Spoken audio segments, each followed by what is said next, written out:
രാജ്യത്താകെ വൈദ്യുതി നിരക്ക് കൂട്ടാൻ സാഹചര്യമുണ്ടാക്കി സുപ്രീംകോടതിയുടെ ഉത്തരവ്.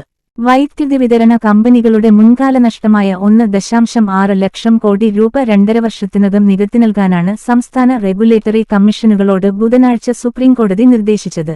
കേരളത്തിൽ നികത്തേണ്ടിവരുക 6600 കോടി രൂപയാണ്. ഇത് ഈടാക്കാൻ 2.5 വർഷത്തേക്ക് യൂണിറ്റിന് 90 പൈസ കൂട്ടേണ്ടിവരും. വിധി ഉടനെ നടപ്പാക്കണമെന്നതിനാൽ മുൻപെങ്ങുമുണ്ടാകാത്ത വലിയ വർധനയാണ് കേരളത്തിൽ വരിക. ഡൽഹിയിൽ വൈദ്യുതി വിതരണ കമ്പനികളുടെ റെഗുലേറ്ററി അസറ്റ് നികത്താതെ കുമിഞ്ഞുകൂടുന്നതിനെതിരെ റിലയൻസിന്റെ വൈദ്യുതി കമ്പനിയായ BSESും ടാറ്റ പവറും നൽകിയ കേസിലാണ് സുപ്രീംകോടതിയുടെ ഉത്തരവ്.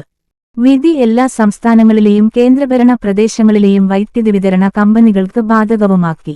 റെഗുലേറ്ററി അസറ്റ് പ്രഖ്യാപിച്ചാൽ 3 വർഷത്തിനകം നികത്തണം. ഇതുവരെയുള്ള റെഗുലേറ്ററി അസറ്റ് 2024 ഏപ്രിൽ 1 തുടങ്ങി 4 വർഷത്തിനുള്ളിൽ നികത്തിയിരിക്കണം. വിധി നടപ്പാക്കുന്നുവെന്ന് ഉറപ്പാക്കാൻ രാജ്യത്തെ വൈദ്യുതി അപ്പലേറ്റ് അതോറിറ്റിയോട് സുപ്രീംകോടതി ആവശ്യപ്പെട്ടു. എന്താണ് റെഗുലേറ്ററി അസറ്റ്? വിതരണ കമ്പനികളുടെ നഷ്ടം എത്രയാണെന്ന് റെഗുലേറ്ററി കമ്മീഷനാണ് നിശ്ചയിക്കുന്നത്. നഷ്ടം നികത്താൻ വലിയ തോതിൽ നിരക്ക് കൂട്ടേണ്ടിവരുന്നത് ഒഴിവാക്കാൻ ഒരു ഭാഗം പിന്നീട് നികത്താമെന്ന ധാരണയിൽ മാറ്റിവെക്കും. ഇതാണ് റെഗുലേറ്ററി അസറ്റ്. കേരളത്തിൽ KSEBിക്ക് ഇനിയും റെഗുലേറ്ററി കമ്മീഷൻ നികത്തി നൽകേണ്ട നഷ്ടം 6600 കോടിയാണ്.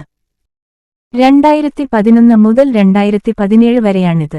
2017-നുശേഷം കമ്മീഷൻ അനുവദിച്ച നഷ്ടം ഏതാണ്ട് പൂർണ്ണമായി നികത്തുന്ന നിരക്കുവർധനയാണുണ്ടായത്.